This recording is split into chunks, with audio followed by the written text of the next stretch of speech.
Hira, do you think comparatively, मतलब not comparing you with Arsalan but generally आपने और भी कहानियां सुनी होंगी, do you think that you were a bit more lucky compared to some of the other people who've been struggling, या you think कि आपने भी बहुत struggle किए? I feel like I have been lucky, but struggle. क्योंकि माशाल्लाह फांस was obviously you know was a big project. फिर मेरे हमसफर तो blew up like mad. तो उसमें भी आप बहुत जल्दी आप notice हो गई. जी. तो you think you were lucky that way? लोगों को वो वाला पार्ट पता होता है कि जब आप स्क्रीन पे आ जाते हो, उनको वो नहीं पता होता कि आप कितनी देर से उस जगह पे पहुंचने की कोशिश कर रहे हैं. हमारे पास तो सारा टाइम है, बताएं आपको क्या था. I am just saying that अल्हम्दुलिल्लाह I have been very lucky, because मेहनत सब लोग करते हैं. जब आपको अल्लाह ताला ने इज्जत देनी होती है, आपका टाइम आ जाता है, तो you know you get noticed. और आफ्टर वीट आई वेंट बैक होम, क्योंकि मुझे तो कुछ पता ही नहीं था. मैं तो पढ़ने वापस चली गई. उसके बाद मुझे फांस के लिए कॉल जब आई थी, तब मैं टीचिंग जॉब्स के लिए अप्लाई करी थी, because I was done with my degree. और मेरी अम्मा ने कहा था, बेटा ये तो कुछ नहीं होने वाला, तो चलो अब जो डिग्री की है उस पर कुछ काम करो.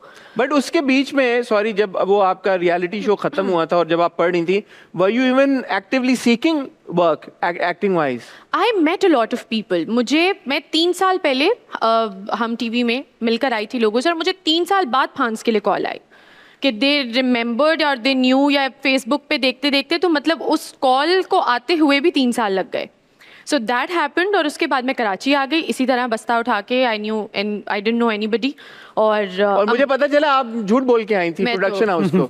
उनको आपने ये कहा था मैं कराची में ही रहती हूँ. उनको भी झूठ बोला, अम्मा को भी झूठ बोला कि वो लोग थे और सब कुछ दे रहे, और प्रोडक्शन हाउस को कहा कि मैं यहीं रहती थी, ताकि क्योंकि लाहौर के लोग. यार ये सच्ची लगन है यार. तालियां बजाएं यार, तालियां. ये वाली बात है, ये लगन होनी चाहिए. देखें कभी कभी मसलियत के लिए अगर झूठ बोला जाए तो वो होता है. आपने प्रोडक्शन हाउस को ये बताया कि आप कराची में रहती हैं, बिकॉज आपको शक था, बल्कि यकीन था कि अगर उनको पता चला आप कराची में नहीं रहती तो वो फ्लाई करा के और स्टे और वो तो सब वो वैसे ही नहीं करेंगे. और अम्मा को इसलिए बताया कि ऑब्वियसली वो परेशान ना हो. तो अल्हम्दुलिल्लाह थिंग्स वर्कड आउट, और तीनों जो प्रोजेक्ट्स थे उससे मैं नोटिस हो गई. और नो गोइंग बैक. हाँ, उसके बाद ऐसा नहीं था कि आपको वापस जाना पड़ा लाहौर? मुझे फांस के बाद ऑनेस्टली मैं जाके मीटिंग्स कर रही थी, लोगों से मिल रही थी. I had no work, I had no money, I was in debt, I didn't know what to do. घर भी नहीं बता रही थी कि ये सिचुएशन है, अब उन्हें पता चल जाएगा. अभी तक नहीं बताया था मैंने.